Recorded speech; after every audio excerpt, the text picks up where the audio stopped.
Eu não como quase nada e não consigo emagrecer. Então, a gente vai ver alguns fatores, por que que isso está ocorrendo, e você vai ver se você se identifica com algum desses fatores e o que você pode fazer para corrigir. Então, o primeiro fator, e o mais óbvio, é que, na verdade, isso pode não ser bem uma verdade, né? Uma inverdade, vamos dizer assim. E muitas pessoas fazem a sua refeição no piloto automático. Não conseguem nem lembrar o que comeram e o quanto comeram. Então, às vezes, na mente dela, ela está achando que comeu pouco. Então, ela não está computando isso, está se falando assim, eu comi tão pouco e não consigo emagrecer. Mas, na verdade, ela fez aquela refeição corrida, né? Comeu exageradamente, mas não conseguiu computar aquilo. E pior ainda, aquela pessoa que belisca o dia inteiro e nas contas dela essa beliscada não está incluída como refeição. Então, o que ela está lembrando? O que ela comeu nas refeições principais, mas o que ela beliscou o dia inteiro, ela não se lembra, não está computando. Então, o que você pode fazer para melhorar isso? Durante a semana, você pode anotar tudo que você está comendo, inclusive aquelas beliscadinhas. Chiclete, balinha, tudo que tiver, tudo que você comer, cafezinho com açúcar, tudo que você adicionar açúcar, você anota. E aí, ao fim de uma semana, você vai observar se você realmente estava comendo pouco mesmo ou se você estava exagerando.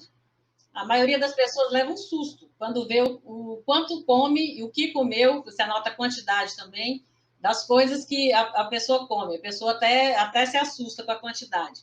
Porque a maioria das pessoas faz as refeições de forma inconsciente, fazendo piloto automático, não sabe nem o que estão comendo. Então, anotando, você vai conseguir definir direitinho o quanto você tá comendo e saber se realmente você não está emagrecendo por causa desse fator. Bom, o segundo fator que você tem que avaliar se você está fazendo incorretamente é que você está comendo pouco, mas está comendo errado, os alimentos errados. Você fala, tem alimento certo e tem alimento errado? Tem.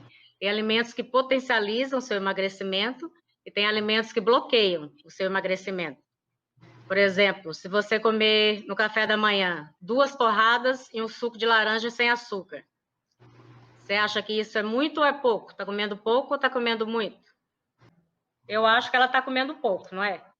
Só que ela está comendo errado. Por que ela está comendo errado? Porque ela está comendo uma grande concentração de carboidrato. Então, qual é o problema dos carboidratos? Os carboidratos são uma classe de alimentos que tem uma grande quantidade de açúcar. Então, o que vai acontecer? Quando você ingere carboidrato, o nível de açúcar no sangue sobe muito. Quando o nível de açúcar sobe no sangue, o corpo produz um hormônio chamado insulina, que é produzido no pâncreas. Quando você tem uma grande quantidade de açúcar, é produzida então a insulina e a função dela é colocar o açúcar para dentro da célula. Quando você tem uma grande quantidade de açúcar no sangue, o que acontece? A célula não aceita mais aquele açúcar. E aí fica um excesso de açúcar no sangue e um excesso de insulina. Quando você come o carboidrato, que tem grande quantidade de açúcar, o organismo libera muita insulina para colocar esse açúcar para dentro do sangue. Quando você come um excesso de carboidrato, a célula não aceita mais aquele açúcar. Existe uma grande, não precisa daquele açúcar. Então fica uma grande quantidade de açúcar fora da célula, na corrente sanguínea. E o que a insulina vai fazer? Vai fazer a outra função dela, que é pegar esse excesso de açúcar e armazenar em forma de gordura no nosso tecido adiposo. E para que ela faz isso? É uma forma de armazenamento de energia. As proteínas e as gorduras, elas não estimulam a insulina da mesma forma que o carboidrato. Por isso, quando você ingere proteína ou gordura, você não tem uma estimulação importante da insulina. Então, para potencializar o seu emagrecimento, o que você tem que fazer? Ingerir alimentos que não estimulem a insulina. Porque a insulina, ela aumentando os níveis de gordura, o que a gente quer? Diminuir a insulina ao menor nível possível, para que isso potencialize o seu emagrecimento. Aqui no caso, a pessoa comeu o quê? Comeu 2 torradas, que são cereais, carboidratos, e ainda ingeriu suco de laranja, mesmo sem açúcar. O que acontece com o suco de laranja? As frutas, elas têm alguns alimentos naturais, mesmo sendo saudáveis, eles ainda têm uma grande concentração de açúcar. Por exemplo, as frutas. Elas são saudáveis, mas elas têm frutose, que é um açúcar. O leite tem muita lactose, que também é açúcar. O mel, ele tem muita maltose, que também é açúcar. Então, mesmo sendo alimentos saudáveis, você tem que diminuir a ingestão desses alimentos se o objetivo for perder peso. O suco ainda é pior, porque você pega a fruta, retira toda a fibra dela, por exemplo, um suco de laranja. Espreme umas 5 laranjas, o que você está fazendo ali? Colocando carboidrato concentrado. Você está ingerindo apenas a frutose ali, porque a fibra já não tem mais. Então, você tem que reduzir a quantidade de frutas. O segundo carboidrato, que é um dos piores também, são os cereais. Quais são os cereais? Malte, cevada, centeio, trigo, milho, arroz. O que acontece com os cereais? Eles têm uma grande quantidade de carboidratos e têm um pouco menos de fibra. Principalmente o trigo, é o pior deles. Então, são alimentos que você tem que reduzir da alimentação, mesmo os carboidratos integrais. A terceira classe são os tubérculos e raízes. Quais são eles? Batatas, mandiocas, inhames, cará. O que acontece com os tubérculos? Eles têm menos carboidrato que os cereais e têm mais fibra, mas ainda assim eles têm grande quantidade de carboidrato e devem ser reduzidos se o objetivo for emagrecimento. Só que, por exemplo, entre um cereal e um tubérculo, é melhor você ingerir o tubérculo, que tem menos quantidade de carboidrato. Então, entre um prato de arroz e um prato de mandioca, melhor comer a mandioca. Esses cereais que eu falei são os integrais. Os carboidratos refinados são um pouquinho piores. O que acontece com os carboidratos refinados? Você retira toda a fibra daquele alimento e fica só o açúcar. Aí o que acontece? Carboidratos refinados, quando você faz a ingestão deles, o açúcar sobe muito mais rapidamente. A absorção desse açúcar é maior. Então, os carboidratos refinados, eles devem ser abolidos da sua alimentação. E, além disso, os carboidratos refinados, o que acontece com eles? Eles ativam o sistema de recompensa. Tanto os carboidratos refinados, quanto os açúcares simples. Eles estimulam o nosso centro de recompensa, que está no cérebro, e libera muita serotonina e outros neurotransmissores. Então, quando a pessoa ingere um carboidrato refinado, ela tem aquela sensação de prazer imediato. O que acontece com isso? Os carboidratos refinados são alimentos viciantes. Então, você come muito e quer comer mais vezes, em grande quantidade. Então, os carboidratos refinados têm que ser abolidos. E os açúcares simples também. O que mais que a gente tem que tirar da alimentação? Os açúcares adicionados. Então, a primeira coisa que você tem que tirar da mesa é o pote de açúcar. Não há necessidade de adicionar açúcar em nada, nem em alimentos, nem em bebidas. Alguns alimentos que são preparados também utilizando açúcar. Então, às vezes, você está consumindo uma grande quantidade de açúcar sem saber. Todos os alimentos processados, eles têm uma grande quantidade de açúcar, mesmo aqueles alimentos que são salgados. Por exemplo, carne processada, como mortadela, presunto, bacon, tem açúcar. Molho como ketchup, molho para salada, né? Que foi também tem processado. açúcar. Então, às vezes, você está comendo achando que é um salgado, que não está comendo açúcar. Na verdade, você está comendo uma grande quantidade de açúcar. Esses pratos congelados também, como nuggets, né? Tudo isso tem açúcar. Outra coisa importante de você observar, não substituir o açúcar por adoçantes sintéticos. Os adoçantes sintéticos, quais são eles? Ciclamato, sucralose.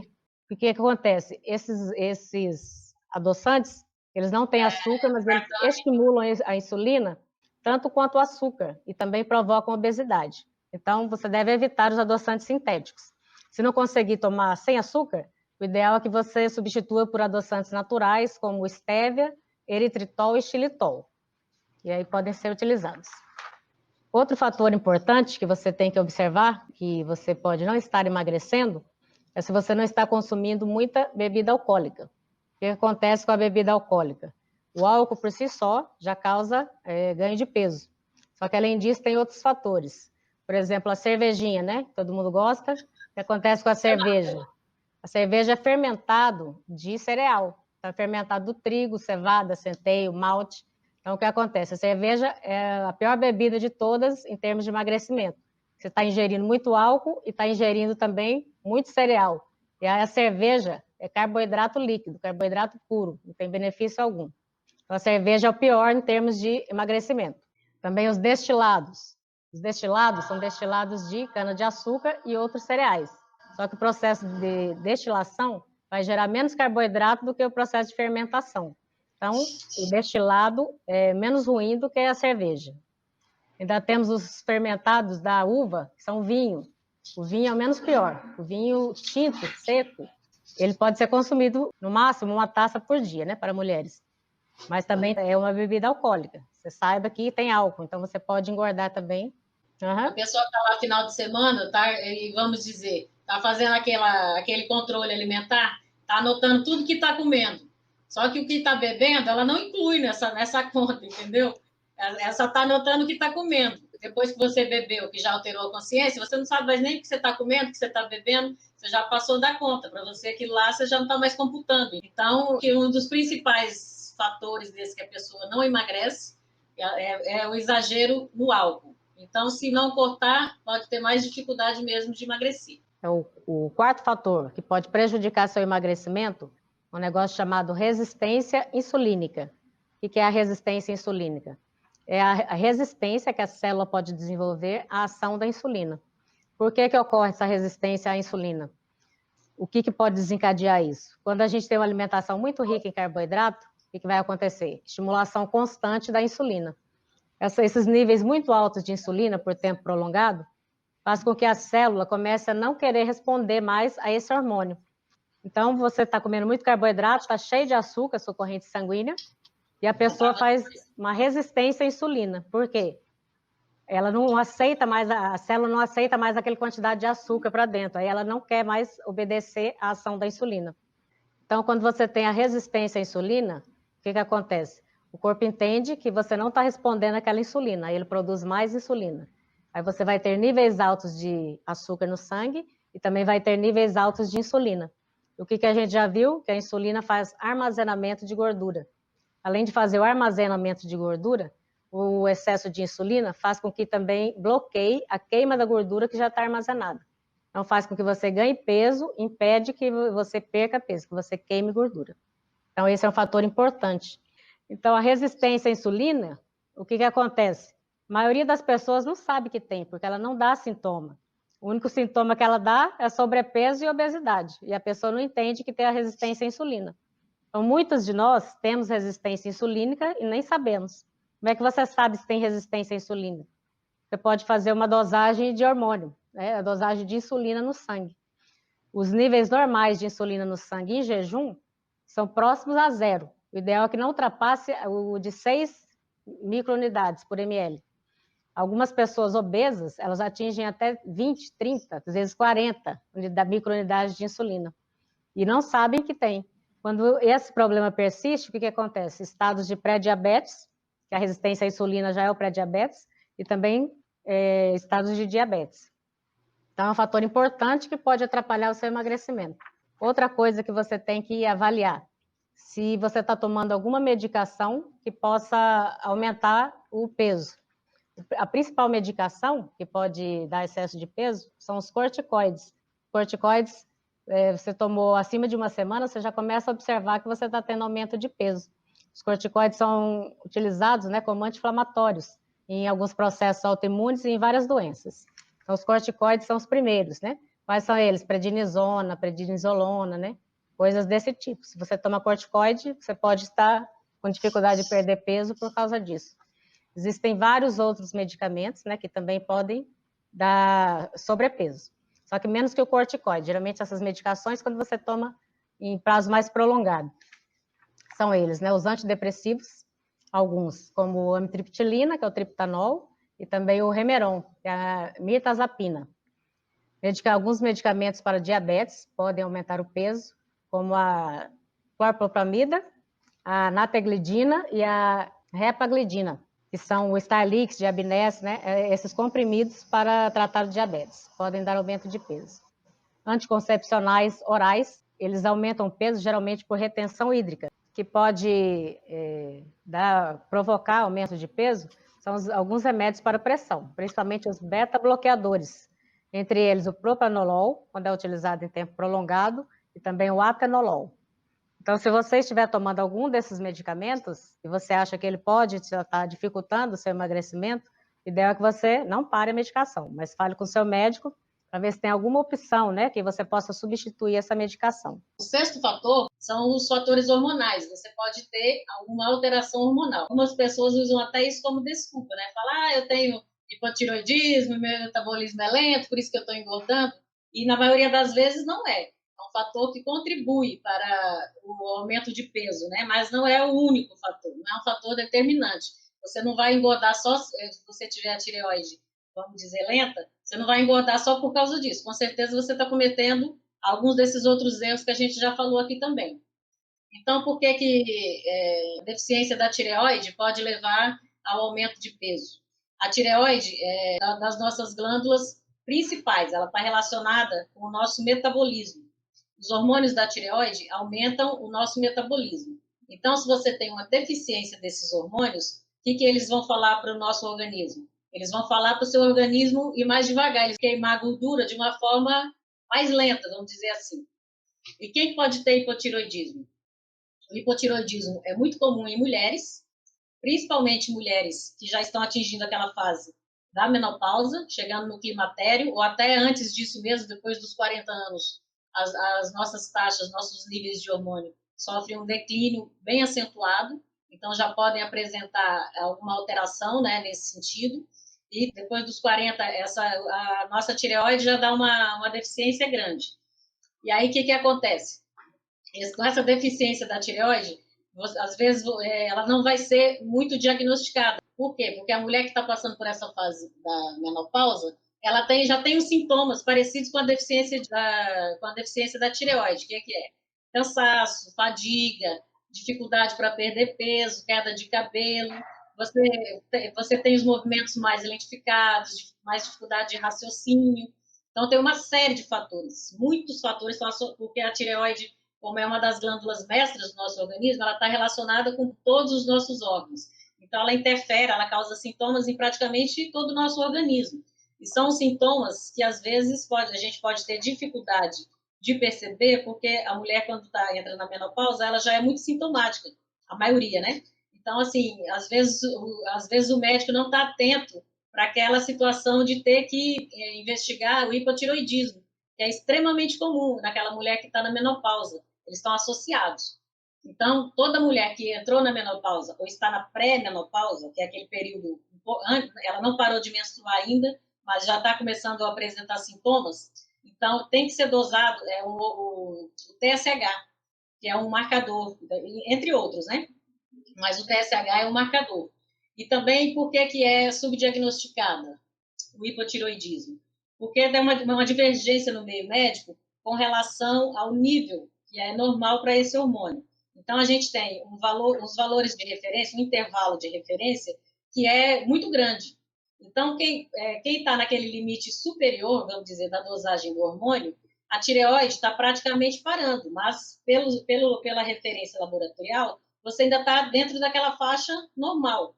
Então, muitos médicos pegam aquele seu exame e vão olhar e vão falar assim, você está cheio de sintomas, chegou lá toda sintomática, com aquele quadro típico de hipotireoidismo, o médico pegou seu exame, você está lá dentro daquela faixa de referência. E ele vai falar assim, não, você não tem nada, está normal, né? Sendo que a gente sabe que você não está normal. Então, muitas vezes, deixa de fazer o seu tratamento porque você está dentro daquela faixa de normalidade, você não vai ser tratada. E isso vai dificultar muito o seu emagrecimento, né? Se você não está com deficiência dos hormônios que vão acelerar o seu metabolismo, você praticamente vai parar seu emagrecimento. É muito difícil você conseguir perder peso. Outro fator que também está associado com a deficiência hormonal pode ser outra condição que também não é diagnosticada, que se chama fadiga adrenal. Nós temos duas glândulas, são chamadas de adrenais, elas ficam em cima dos rins. Então, não são umas glândulas muito conhecidas, geralmente a gente não fala muito, mas elas produzem o cortisol, que é, como vocês já sabem, o hormônio do estresse. Então, a causa principal de fadiga adrenal, o que é? É o estresse. Como é que acontece a fadiga adrenal? O cortisol, que é esse hormônio do estresse, ele não é um hormônio que é ruim para a gente. Ele é um hormônio necessário em uma situação em que você precise agir para salvar a sua vida, vamos dizer, uma situação de luta ou fuga, que a gente chama. Que é uma situação de emergência. Por que a adrenal libera o cortisol? O cortisol ele é liberado rapidamente para que ele aumenta bastante a sua glicose, para que você consiga fugir de uma situação de emergência. Aí ele já libera junto à adrenalina, para que você consiga tomar uma decisão e salvar a sua vida. Então, ele não é uma coisa ruim. Só que no nosso organismo, ele não consegue definir, diferenciar uma situação de estresse, vamos dizer, de uma situação de vida ou morte, ou numa situação, num estresse de um trânsito, por exemplo. Você está lá estressado no trânsito, seu organismo não sabe diferenciar isso. De toda maneira, você vai estar liberando o cortisol. E na nossa sociedade atual, o estresse é constante, é crônico, ainda mais nessa época de pandemia, o que vai acontecer? Nossa glândula adrenal vai ficar produzindo cortisol no nível alto o dia inteiro, porque você está naquela situação de estresse. E isso não é fisiológico. O fisiológico do cortisol ele faz um pico, vamos dizer, te salva daquela situação e depois ele cai e fica baixinho. Tem umas horas, determinadas horas do dia, em que ele está mais alto. Ele faz uma flutuação. Só que se ele tiver o tempo todo elevado, e isso se persistir por muito tempo, a nossa glândula adrenal entra numa espécie de falência. Ela não consegue manter aquela produção elevada de cortisol por longos anos, vamos dizer, você sob uma situação de estresse, porque o cortisol seria para ser liberado no seu organismo e já desaparecer. E o que acontece com a glândula adrenal? Além dela produzir o cortisol, ela produz diversos outros hormônios que nós conhecemos bem, que é a testosterona, o estrogênio, a progesterona. Então, para aquelas mulheres, por exemplo, que estão entrando na menopausa, em que os ovários pararam de funcionar, a sua fonte de estrogênio, a sua fonte de testosterona e progesterona vão ser as adrenais. Se você está numa situação de fadiga adrenal, a sua glândula ela está produzindo só o cortisol, ou então ela entrou numa situação de falência que ela não está produzindo quase, ou está produzindo muito pouco daqueles outros hormônios. Tudo está indo só para o cortisol. Então, você vai ter uma deficiência múltipla de hormônios. Então, nessa situação de estresse, principalmente da pandemia, que a gente está nesse estresse crônico, né, há meses, há 3 meses, a nossa glândula adrenal, ou quem está no estágio inicial de fadiga adrenal, está produzindo muito cortisol, e depois de um certo tempo, de muito tempo de estresse, você entra naquela fase já mais avançada da fadiga adrenal, que é cortisol lá embaixo e que não sobe com nada. Então, você precisa do cortisol. Por exemplo, quando você acorda, o seu cortisol está alto para você acordar. A pessoa que não consegue produzir cortisol adequadamente, de manhã ela acorda já, como, cansada. Ela não consegue levantar da cama, que levantar já cansada, não conseguir se levantar, não ter ânimo para enfrentar o dia. Depois do almoço, que a gente geralmente já tem uma queda do cortisol, você tem um crash, você, assim, praticamente você quer dormir, você não quer fazer mais nada, sua tarde acaba, porque você não consegue produzir o cortisol para enfrentar uma situação, nem a sua, vamos dizer, o estresse diário do dia a dia. Além do que, a fadiga adrenal, ela vai interferir também na sua tireoide. As duas andam casadas, vamos dizer assim. O cortisol alto, ele vai elevar muitos níveis de glicose no sangue, e além disso, o cortisol ele é um hormônio que a gente chama catabólico. Ele destrói músculo, ele destrói ossos, ele sai, vamos dizer, queimando tudo. E quando a sua tireoide vê aquilo, já está aquele metabolismo está acelerado, ele está queimando, eu não preciso trabalhar. Ela entende que ela tem que ficar numa situação mais, vamos dizer, confortável, mais quietinha. Então, ela para de produzir os hormônios tireoidianos, que são os hormônios que vão queimar gordura. E você fica produzindo o quê? Cortisol. Você está queimando músculo, você não está queimando gordura, por causa daquela situação crônica de estresse. E, além disso, quando você chega no médico e você está com toda essa sintomatologia de hipotireoidismo, de fadiga adrenal, as duas têm os sintomas muito parecidos. Então, além desses que eu citei aqui, são inúmeros, muitos sintomas. Mas o sintoma de fadiga, de cansaço, alguns sintomas que coincidem. E a maioria dos médicos não faz esse diagnóstico de fadiga adrenal. Se você tiver, vamos dizer, com os dois, se você tiver com fadiga adrenal, que também leva ao hipotireoidismo, e você receber só o tratamento para o hipotireoidismo, você não vai ter melhora dos sintomas. E você também, além de não ter a melhora dos seus sintomas de cansaço e das outras coisas, você vai continuar com deficiência desses hormônios da tireoide. Pode não ser tão eficiente, porque não mexeu no cortisol, que é um que está afetando a sua glândula também. Entendeu? Então, o tratamento vai ser deficiente, porque, na verdade, só vai tratar a sua glândula tireoide, não vai tratar a sua glândula adrenal. E como que é feita pesquisa da fadiga adrenal. É feita pela dosagem do hormônio cortisol. Você pode fazer essa dosagem de manhã, mas o mais eficiente é que seja feita uma dosagem na saliva. Então, são umas horas pré-determinadas no dia que você faz para ver se tem essa deficiência hormonal.